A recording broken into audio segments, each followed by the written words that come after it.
Well बच्चों, finally आपका जो है रजिस्ट्रेशन फॉर्म वो आउट हो चुका है। 9 मार्च को आखिरी दिन रखा गया है।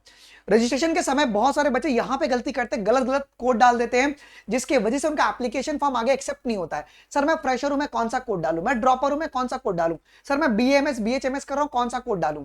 मैं कर्नाटका बोर्ड से, मैं कौन सा कोड डालूं? बहुत ही सिंप्लीफाई तरीके से ना मैं तुमको इस वीडियो में बता दूंगा। इसके बाद तुम जाके अपना कोड डाल के अपना रजिस्ट्रेशन फॉर्म तुम सबमिट कर देना। बहुत ही ईजीएस्ट वे में आपको समझा दिया जाएगा कि तुमको और वीडियो देखने की जरूरत ना पड़े, और ऐसे वीडियोस पे तुम टाइम ज्यादा वेस्ट मत करना कि यहां पे भी देख लिया, वहां पे भी क्रॉस वेरीफाई कर लूं, क्योंकि वही बात है, तुम्हारी हर जगह सब लोग बोलने वाले हैं। और ये पहला वीडियो यूट्यूब पर होने वाला जो कि आपको ये सबसे पहले बताया जा रहा है जी। सबसे पहले अगर आप देखो तो आपके पास कुल 7 कोड है बच्चों।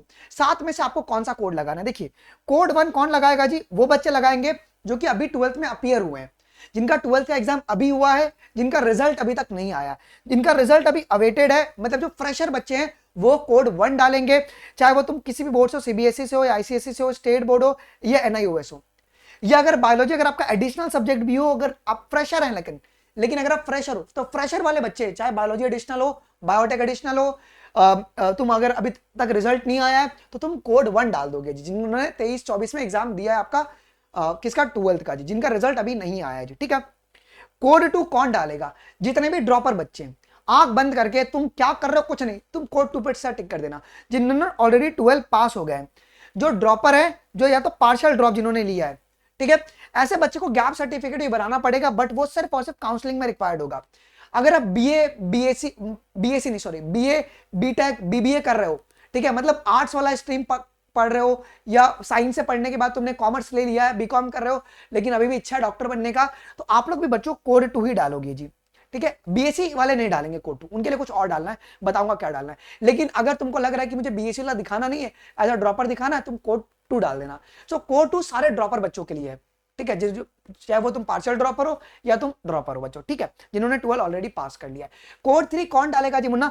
जिनका प्री यूनिवर्सिटी कोर्स है या प्री डिग्री कोर्स है, ठीक है, मतलब कर्नाटका बोर्ड वाले बच्चे जो है ना वो आपके कोड 3 को यूज करेंगे, ओके, ठीक है, कर्नाटका बोर्ड वाले बच्चे। और इनको अगर इन्होंने भी ड्रॉप लिया होगा तो इनको भी गैप सर्टिफिकेट जो कि काउंसलिंग में रिक्वायर्ड होता है जी, ठीक है बच्चों।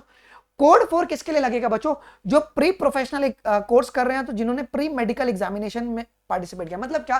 फॉरेन से अगर आप एमबीबीएस कर रहे हो, चाहते हो कि भैया मैं आके एमबीबीएस का एग्जाम दूं, मतलब नीट का एग्जाम दूं, तो वो लोग आपका कोड 4 यूज करेंगे। लेकिन मैं तुमको ये बोलूंगा कि तुम लोग चुपचाप है ना कोड 2 को यूज करना, एज अ ड्रॉपर ही दिखाना।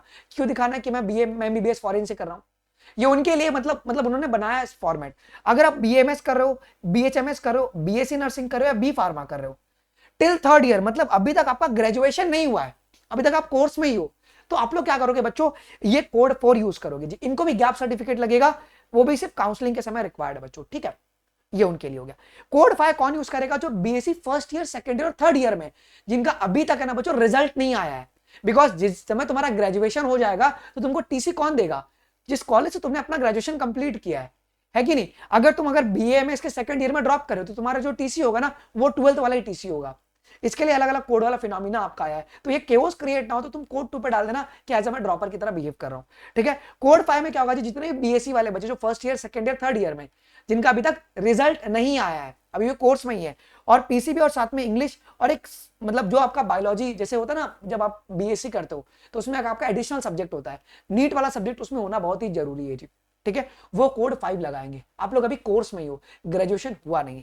कोड 6 कौन लगाएगा बच्चों? जिनका ग्रेजुएशन हो गया है, जो बीएससी आपके पास हो चुके हैं, ठीक है, जिन्होंने बीएससी पास कर लिया है, ठीक है, वो लोग लगाएंगे, कोड 6 लगाएंगे। इसमें आपके 2 सब्जेक्ट एटलीस्ट होने चाहिए, जैसे कि फिजिक्स, केमिस्ट्री, बायोलॉजी, ठीक है, और इनको भी गैप सर्टिफिकेट लगेगा, बट वो काउंसलिंग के समय लगेगा। ये अगर आप एमएससी फर्स्ट ईयर या सेकंड ईयर में, तो भी आप लोग क्या लगाओगे? कोड 6 लगाओगे। बहुत सारे एमएससी वाले बच्चे भी एग्जामिनेशन देते हैं। अब आप लोग कोड 6 क्यों लगा रहे हो? बिकॉज आपने ऑलरेडी बीएससी कर लिया है, आपके पास ग्रेजुएशन डिग्री है, ठीक है ना, तो उसका आपके पास टीसी है ना, कॉलेज वाला टीसी होगा, बीएससी वाला टीसी होगा, तो वो आपका यहाँ पे कोड 6 लगाएगा जी। कोड 7 कौन लगाएगा? जितने भी एनआरआई बच्चे, जितने भी आपके एनआरआई स्टूडेंट्स हैं बच्चों, वो आपके लगा देंगे क्या जी? कोड 7 लगा देंगे।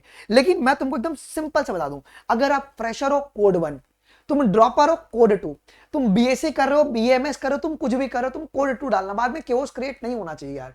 तो जो कोड 2 बना है ना वो ड्रॉपर्स के लिए बना है, बहुत ही सिंप्लीफाइड तरीके से, और वही सारी बातें ना इन्होंने यहाँ पे लिखा हुआ है बच्चों, ठीक है। तो आप लोग इसको भी एक बार गो थ्रू कर सकते हो, अगर करना होगा तो, नहीं करोगे तो चलेगा, कोड 1 कोड 2 में तुम खेलो और इसको काम खत्म करो यार। ओके, देखो शॉर्ट वीडियो बनाऊंगा, जो भी तुम्हारे डाउट्स रहेंगे मुझे कमेंट सेक्शन में बता देना, तुम्हारे सारे डाउट्स का मैं क्वेरी आपको दे दूंगा। मिलते हैं अगले वीडियोस में, अभी के लिए बस इतना ही गाइस, थैंक यू, जय हिंद, बाय बाय।